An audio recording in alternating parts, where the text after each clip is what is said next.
Hindi na nakapalagpa ang dalawang sospek matapos mahuli sa isinagawang bypass operation ng PNP sa Abulog, Cagayan. Ang report mula kay Patrolwoman Janet Balan.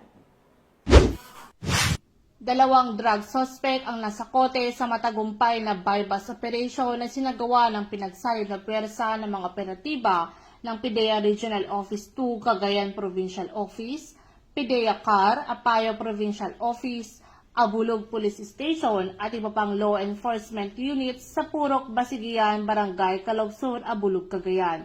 Bandang alas 9 ng gabi, nito lamang kasampu ng Oktubre taong kasalukuyan. Kinilalang mga naarestong sospek na sina alias Jojo, 35 anyos, isang laborer at residente ng Caloob Sur, Abulog, Cagayan, at si alias James, 31 anyos, signal installer mula sa Curva, Pamplona, Cagayan.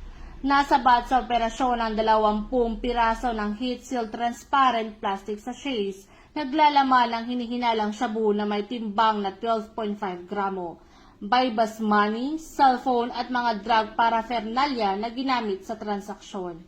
Ang mga suspect ay nahaharap ngayon sa kasong paglabag sa Sections 5, 6, 7, 11, 12 at 15 ng Article 2 ng Republic Act 9165 o ang Comprehensive Dangerous Drugs Act of 2002. Isa na namang tagumpay laban sa illegal na droga, patunay ng mahigpit na kooperasyon ng PIDEA-PNP at iba pang law enforcement agencies sa pagpapatupad ng batas tungo sa mas ligtas at mas maunlad na bagong Pilipinas. Mula dito sa Lambak ng Cagayan, ako ang iyong PNN correspondent, Patrolwoman Janet Balan, alagad ng batas, tagataguyod ng Balitang Pulis.